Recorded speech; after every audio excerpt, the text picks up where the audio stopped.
Magandang gabi po ulit sa inyong lahat. Ngayon po tayo ay may bagong reading. Ang reading po ito, ang mga spirits ang ginaguide po nila sa akin ngayon ay kung ano ang naging karma o ang sitwasyon ngayon ng taong nanakit sa iyo. Ano po ang karma sa kanila sa pananakit nila sa iyo? Ano ang balik ng tadhana sa kanila? Okay, so we'll start off po, no? Again, this is a general reading. Hindi po lahat ay magre-resonate, no? So, kung ito po ay nag-resonate sa inyo, please feel free to comment down below. Para minsan po, kumukuha din po ako ng mga tao na tinitingnan ko yung mga sitwasyon nyo at sa karamihan, ganun po yung binibigay sa akin ng spirits na basahin ko. So, comment lang po kayo and please like po para po kumalat itong channel na to at marami pa po tayong matulungan na nangangailangan ng senyales o sign, no, sa spirit, sa universe, kay Lord, para po makatulong tayo sa ibang tao. Again, this is just a reading. Ang buhay nyo po ay nakasalalay pa rin sa inyo at laging huwag kakalimutang magdasal. Okay? So, ito po, sa unang card pa lang po, nakikita nyo po, no, na may difficulty po siya ngayon. So, nahihirapan po siya ngayon sa mga bagay-bagay. Maaaring meron din po siyang difficult, hindi rin po siya nakakatulog, at meron din po siyang indecisiveness. Meaning po, pwede po ang taong to ay umikot ang buhay niya rin sa iyo. At parang napakasarap po ng buhay niya sa iyo, minahal mo to ng sobra, binigay mo ang lahat-lahat. Ngunit nasaktan ka po itong taong to ng sobra. Ayan, makikita po natin na failure. So, lahat po ng gawin niya ngayon, ang pakiramdam niya po sa sarili niya ay walang naging successful, lahat failure. No? So, universe, please help me and guide me. Ano po ang mga messages na to para mag-resonate po sa mga taong nanonood ngayon? Ano po ang message mo sa kanila, universe? Deus. Ayan, so ikaw po ang naging masaya po siya sa'yo, no? Sa loob ng pinagsamahan nyo, no? So ikaw po ang source ng happiness niya, nagiging determinado siya dahil sa'yo. Pero lahat po ng nangyayari ngayon sa kanya, pinapakita niya po sa iyo na siya ay okay lang, pinapakita niya po sa iyo na successful siya. Pero sa totoo lang po, ito po ang baraha, ipapakita ko po sa inyo, false success, living beyond their means. Meaning po, kunwari pinapakita niya successful siya, pero hindi mo po alam ngayon siya ay baon sa utang.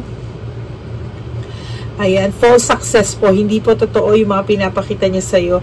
Ngayon po ang nangyayari sa kanya ay puro sakit, puro failure po, no? At ang pakiramdam ng taong to ay failure siya. Hindi niya po matanggap sa sarili niya na nasasaktan siya at nahihirapan sa mga bagay-bagay. Adjust ko lang po yung camera para hindi kayo mahirapan. Okay?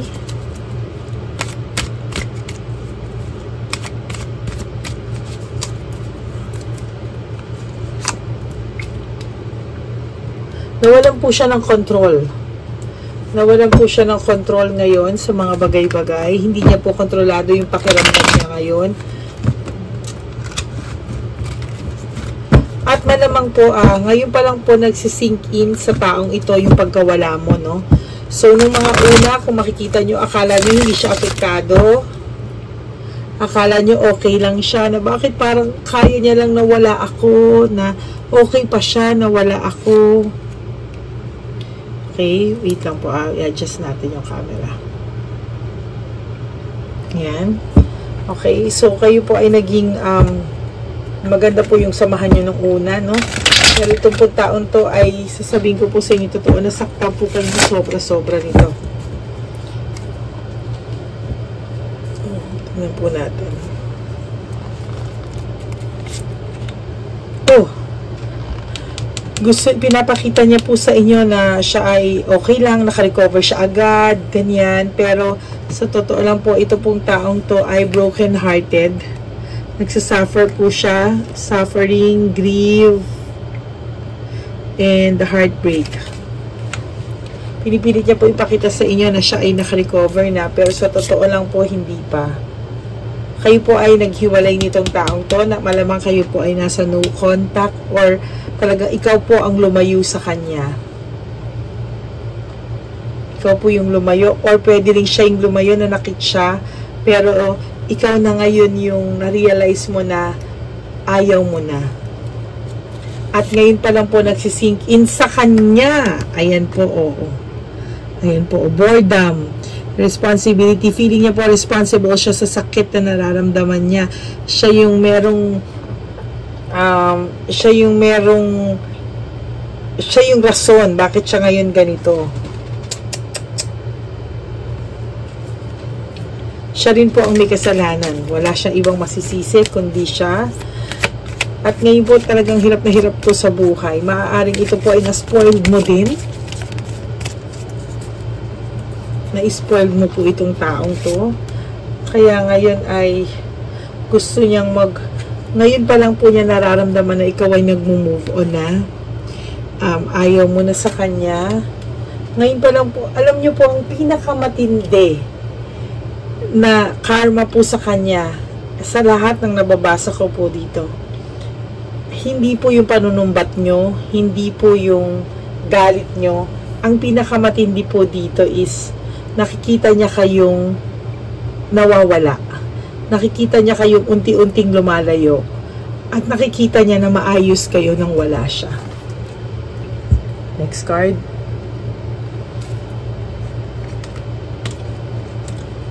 Yun ang masakit sa taong to. Ang pinaka-karma niya po ay yung nakikita niya po kayong okay nang wala siya.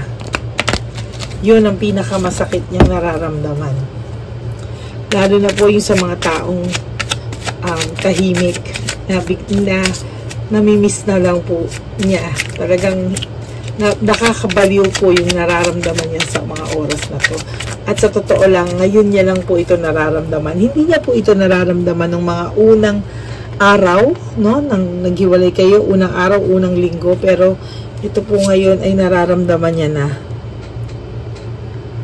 So, itong taong to ay ayan, meron siyang fear of sacrifice. Hindi, naramdaman niyo po sa taong to na hindi to marunong magsakripisyo, no? Parang sarili niya lang din yung iniisip niya. Hindi siya marunong magsakripisyo para sa inyo. Pero ikaw, feeling mo, lahat sinakripisyo mo na buong buhay mo. So, ngayon connected ka po sa universe. Meaning, nasa tamang landas ka po. Nasa tama kang nasa tama kang path, no?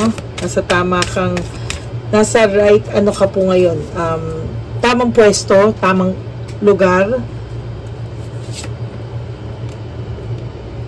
Ang taong to po ay medyo may pagka-possessive, and greedy.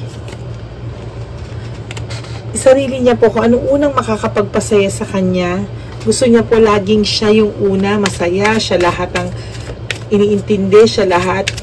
Pero pag siya hindi makaintindi, no, sinasabi niya sa iyo na ginagawa mong lahat big deal ang mga bagay-bagay na hindi totoo yung mga narinig mo, na chismis lang yung mga narinig mo. Pero the truth is, selfish din sila at greedy. I think you're better off without this person po. Ngayon, naghihirap na po siya. Ayan, gusto niya pong balansehin ang buhay niya. Gusto niya pong bumalik sa'yo.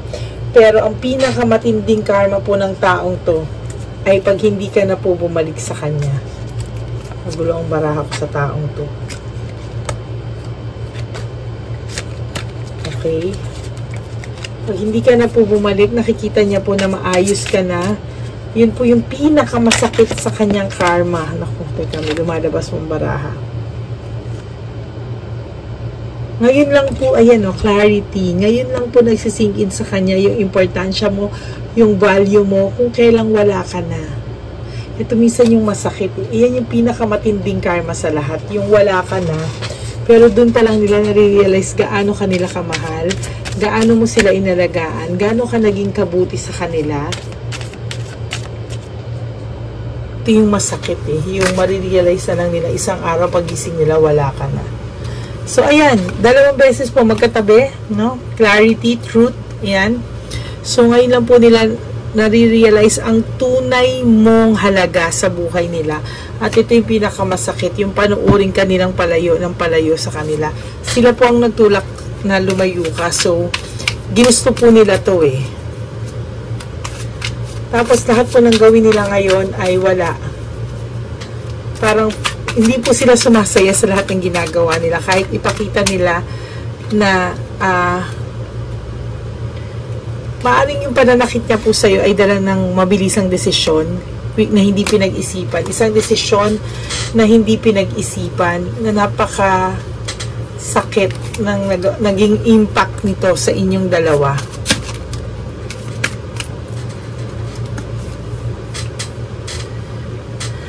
So, sa ngayon po, ang buhay niya ay kulang ng lack of inner joy and dissatisfaction. So, lahat po ng gawin niya ngayon, hindi siya nasasatisfy. Lahat ng gawin niya ngayon, kahit mambabae siya, left and right, hindi po siya nagiging satisfied sa lahat ng mga pinagagawa niya dahil ikaw lang po yun ang masakit. Yung ma-realize niya na ikaw yung talagang mahal niya. Pero huli na po ang lahat. Yun po ang pinakamasakit na karma sa lahat. Ouch. Ang tanong lang po, babalikan mo pa po ba ang taong to? Pero sa nakikita ko po sa'yo, pagod na pagod ka na. Kaya mukhang hindi mo na rin po balak balikan. Malas-malas po ang buhay nitong taong to ngayon. Kung nakikita niyo po, hindi ko po iniimbento yan para lang masatisfy kayo.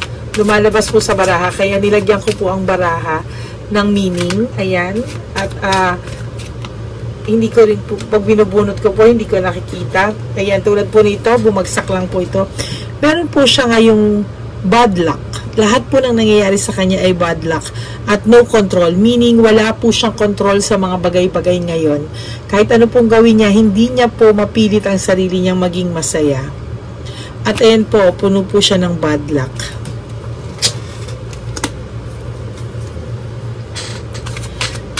Ito po ay ang taong sinukuan mo na, huwag ka pong mag-alala, may justice po. Dahil ito pong taong to ay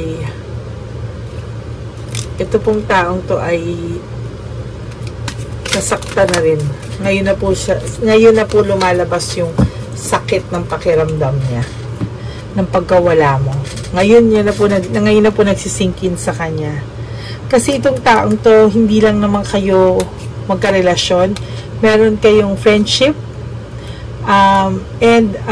Masaya kayo na nagsimula kayo. Masaya kayo, kontento kayo, may friendship. Pero itong taong to ang naging rason kung bakit kayo naghiwalay. Nasaktan ka nito ng sobra. Okay. Gods and Goddesses, Spirits, ano po ang gustong sabihin o nangyayari sa taong ito na nanakit sa nanonood ngayon? Ano po ang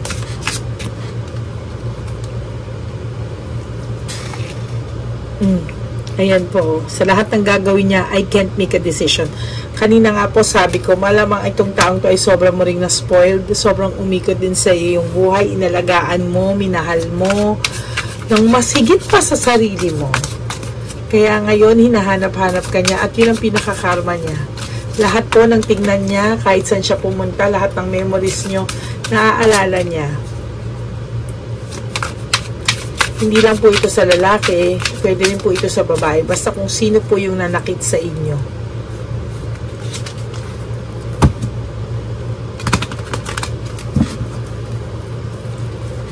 Nanakit sa inyo, Gods and Goddesses, Honeymoon, Universe, Spirits, ano po, may nahulog pong card, sinasabi ko po sa inyo, binabasa ko lang po ang cards nyo. Ang pakiramdam niya po sa mga oras na to is, if I could go back in time, I would handle us differently. Meaning, kung maibabalik niya po yung nakaraan, pipilitin niya po na hahawakan niya or mamanage niya po yung relasyon nyo ng sa ibang paraan na hindi niya kayo masaktan, hindi ganun ang naging ending nyo, hindi ganun yung naging sitwasyon nyo.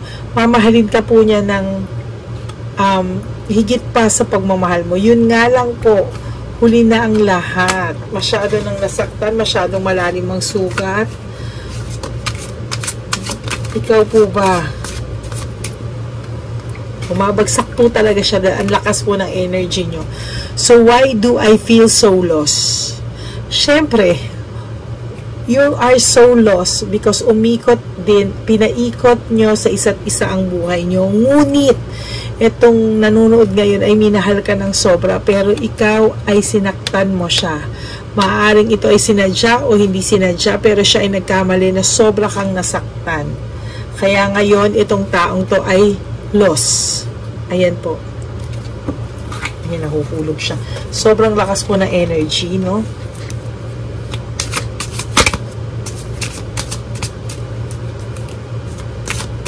Ipakita ko po sa inyo na binabalasa ko po yung cards.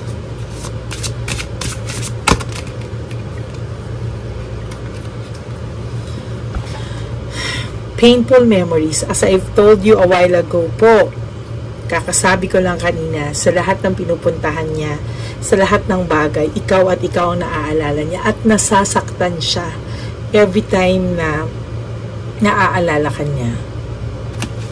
Maaaring siya ay may pinuntahan na pinuntahan nyo, maaaring may gamit siya, o kahit na ano na makakapagpaalala sa iyo, maaaring sa pagkaing paborito mo, ayaw niya nakakainin. So, sobrang sakit na naaalala ka niya. Sa mga lagi mong hirit, sa lahat ng mga yung mga words mo palaging sinasabi, ba expressions mo, ganyan, naaalala niya.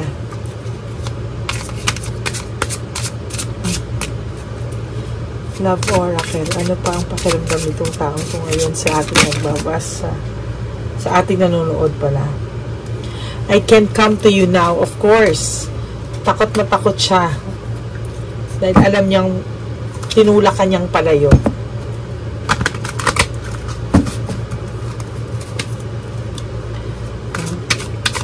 Hirap na hirap po itong taong to ngayon. Lost siya. Nasasaktan na siya. Nagsisink in na sa kanya yung nagsisink in na po sa kanya ngayon yung pagkawala mo. Ngayon pa lang. I wish I could be a different person. It's too late. It's too late. Pati po ako nadadala dito. Hindi ko po alam kung anong ginawa niya sa'yo para masaktan ka. Pero ako na po ang nagsasabi sa taong to, it's too late. It's too late. Ngayon pa, pati po ako nadadala, no?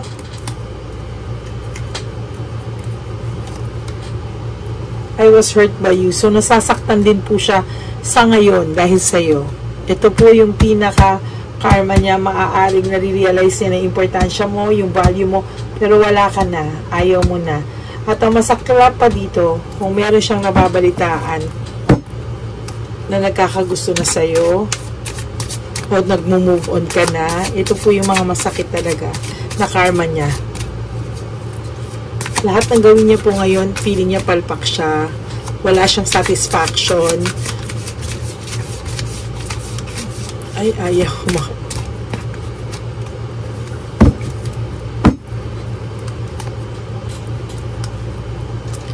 I cry at night. Umiyak din po to. Kung akala niyo po bato to, hindi naman po siya batong-bato. Huwag po kayong mag-alala. Pinapakita niya lang po sa inyo na bato siya. Pero in reality, hindi po siya bato. Nasasaktan po itong taong po. Akala niyo lang po ganun siya kabato. Pero sa totoo lang po, hindi siya ganun kabato. I can't let go of you. Oh, sorry. I can't let go of you. Pero sinaktan mo siya.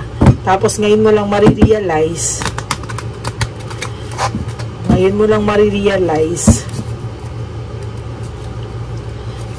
na ang halaga niya. I-meditate ko lang po itong taong ito sa ngayon, okay? Sa lahat ng taong nanakit sa nanonood ngayon, ikaw ay hindi matatahimik sa konsensya mo sa kanya hanggang ikaw ay humingi ng tawad. Humingi ka ng tawad sa taong ito kahit hindi sa harapan niya, ngunit kahit sa iyong sarili. Alam mo at maramdaman mo na sobrang mo nasaktan ang taong nanonood ngayon.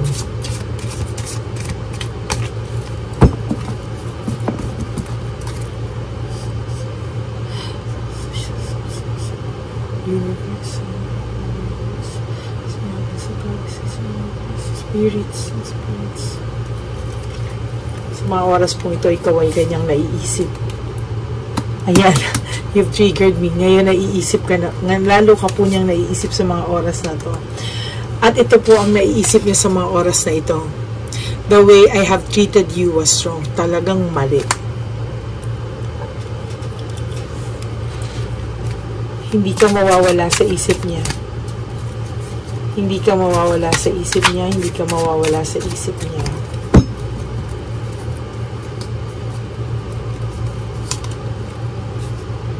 His feelings are eating me alive. Ayan po, oh. Kinakain po siya ng pakiramdam niya. Sa sobrang guilt po niya, sa sobrang sakit ng pagkawala mo na ngayon, sa sobrang guilt, pagiging guilty niya, hindi niya na po, kumbaga yung overwhelming na yung feelings niya.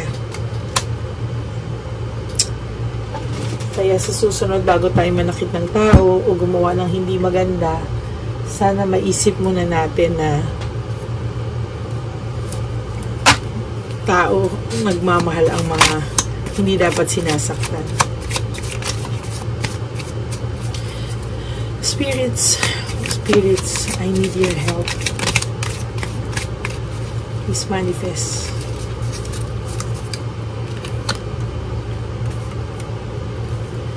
You were the best thing in my life. Ngayon mo lang na-realize yan na you were the best thing in my life kung kailang wala na tong taong to. At napagod na. Ito po ang mga lumalabas. I feel you even though we are apart. Yan ang sinasabi ko po sa inyo. Ang biggest karma niya po is watching you move on. And sa totoo lang, hindi nyo po alam na yung pagpamumuhay nyo nang wala siya, ang pinakamatinding karma. Living well is the best revenge. Ito po yung nararamdaman niya, na nakikita niyang mas okay ka nang wala siya. At pinayagan mo na siya na i-let go. At pagod ka na. Ito po ang pinakamasakit sa lahat. Ayan po. I know that I crossed the line with you. So, ibig sabihin na puno ka na. Sobrang puno ka na dahil sobrang sakit ng ginawa niya sa'yo. Na para magtulak sa'yo na lumayo ka at umayaw.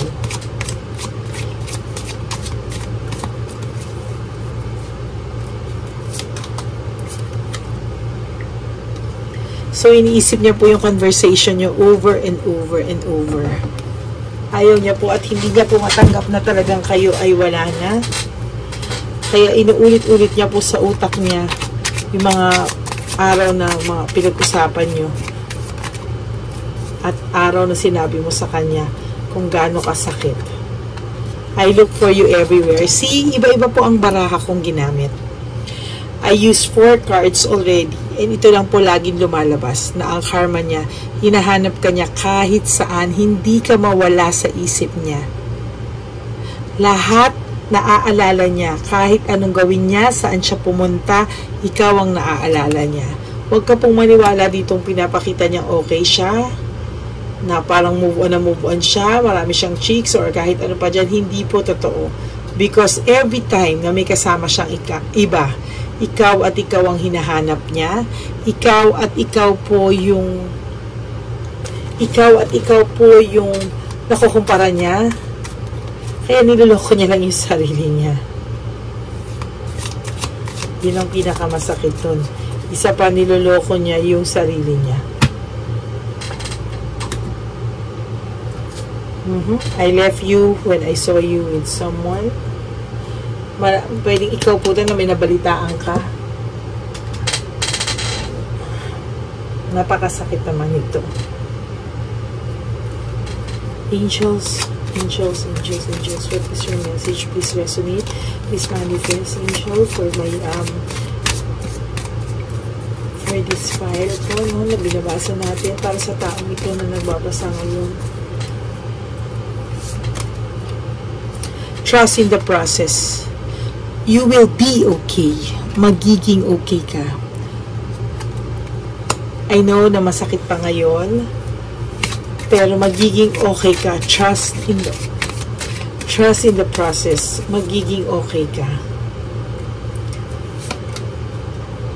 Maraming opportunity ang darating sa'yo. Just focus on yourself. Focus ka sa sarili mo. At mas maraming blessing na darating sa'yo. May makikilala po ba siya na bago? Or meron po bang naniligaw sa kanya ngayon na deserving? Or may makikilala pa lang po siya? Please. Sa ngayon, ayaw niya munang kasi sabi niya, no, huwag muna, just focus on yourself. You need to heal. Kailangan mo rin pong mag-heal. Yun ang pumasok agad sa akin ngayon, sa aking pakiramdam, na you need to heal as well. You have to take action, meaning kailangan mong gawa ng solusyon yung pakiramdam mo. If nasasaktan ka, umalis ka, magawa ka ng bagong pwedeng gawin, huwag ka nang bumalik.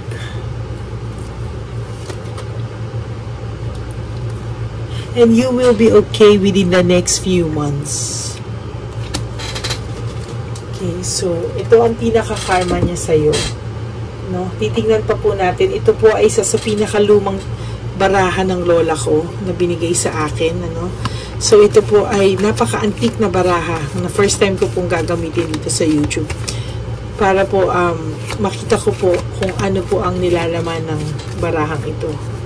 Ito po ay may mga meanings at wala ka pong mabibili nito sa Lazada, Shopee, or kahit saan because ito po ay antique.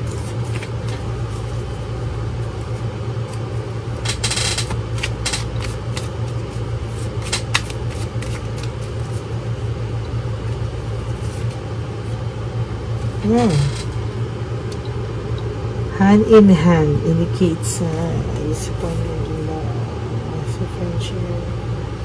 okay. Huwag ka daw po magmadali sa pagmamahal. There will come a time na darating po sa iyo yung someone who will love you unconditionally. Things will not be perfect, pero ito po ay deserve mong tao.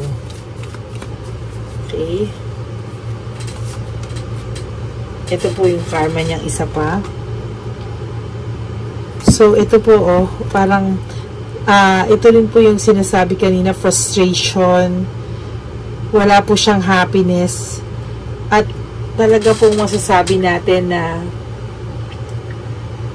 he is trying to pretend, no, na he's okay, he's happy, but the truth is, hindi po siya happy.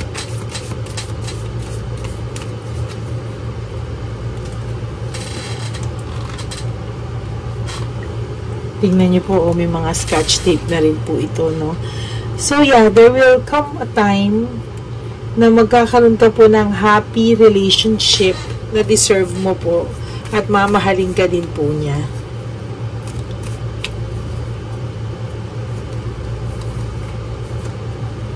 Oh, mag-ingat ka po sa taong mga nagbabalita sa iyo tungkol sa taong to. Yung iba po doon, hindi mo kaibigan. Yung iba po doon, sugo, meaning pinaparating sa'yo na okay siya, masaya siya, pero the truth is hindi. Pero meron din naman po ikaw ng mga totoong tao sa'yo na sinasabi yung totoo, na mahal ka nito, na nasasaktan to, pero yung mga nagpaparating po sa inyo na nakamove on na siya, hindi po, sugo po yun. Ang loyalty po nun ay mas malamang dun sa ex niyo po.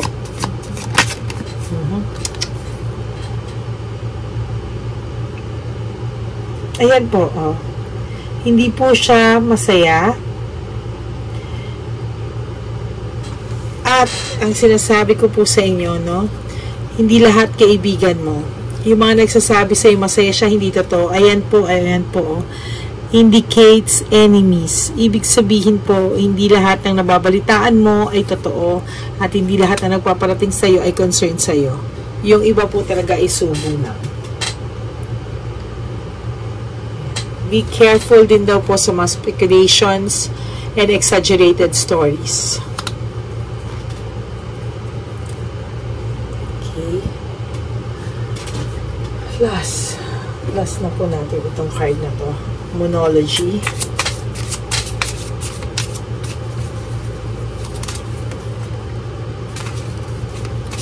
May angel.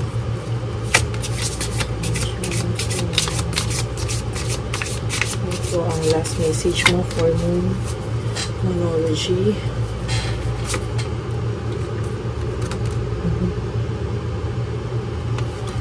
Kailangan mo po ng sariling kumpiyansa, kumpiyansa sa sarili.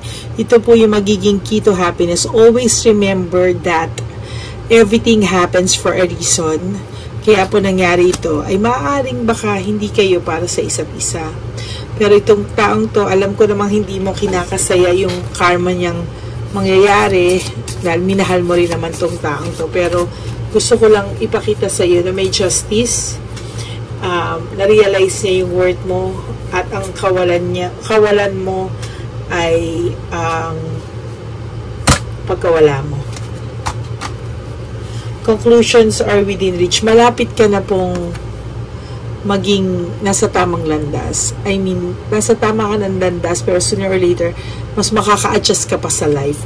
Just hold on. Tuloy-tuloy lang. Huwag kang liliko.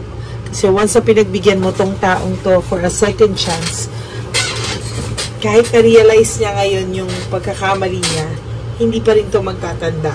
There will come a time, baka mas masakit pa yung magawa niya sa'yo. So, that's it for ano yung nangyayari sa taong nanakit sa'yo. Minahal ka ba ng taong ito? At anong pinaka-karma niya sa nagawa sa'yo? So, I hope nag-resonate po ito sa mga ibang taong nanonood ngayon. This will not resonate for all of you because ang readings po ay may pinipiling tao. Kung kayo po ay napunta sa aking channel na to at napanood nyo po to at nag-resonate po sa inyo, please do like, subscribe, and comment down below. Kasi minsan po, tinitingnan ko din po kung marami po kayong request na pare-pareho, halos. No, pasensya na din po kayo kung hindi ako makapaggawa ng private reading kasi ang private reading ko po ay iba. No, this is not a free reading but this ito po yung naisip kong matulungan din yung mga tao para magkaroon sila ng signs sa kanilang mga pinagdadaanan, and I use all of my cards from time to time. Iba-ibang cards ang gamit ko, depende po sa reading, no? Pero I always use the Tarot and Love Oracle, ano? Kaya, sana po nagustuhan nyo at ikalat nyo pa po yung channel natin para mas marami tayong matulungan. At I hope na nakatulong po ako sa inyo, and thank you for all your support. At watch nyo po lagi yung aking mga bagong videos na lalabas. Again, yung mga videos ko po na nilalabas ay guided by our spirits and universe, kung ano po yung gusto nilang maging topic ko for a specific reading, no? So, hindi po to basta-basta lang pagkaupo ko ganyan, no? Dinadasal ko po ano po ang susunod kong readings para sa inyo. So, thank you very much, and I hope maging okay ka. I will pray for you. Right now, you close your eyes. Sa mga tao pong nanonood ngayon sa akin na nasaktan ng matindi at ngayon na nare-realize ang taong ito na nakasakit sa kanila ang kanilang worth at value, may you continue to bless and guide and protect this person na nanonood po sa akin para maging stronger pa po siya at mag-move on totally. Pero kung kayo po ay pumapayag na sila ay magkabalikan ng taong to, universe, kayo na po ang gumawa ng paraan. Okay? And I hope na nakatulong ako sa inyo. May God bless you all and good night. I love you all. Thank you for your support. Dito lang po yan sa Lady Elena. Thank you, guys.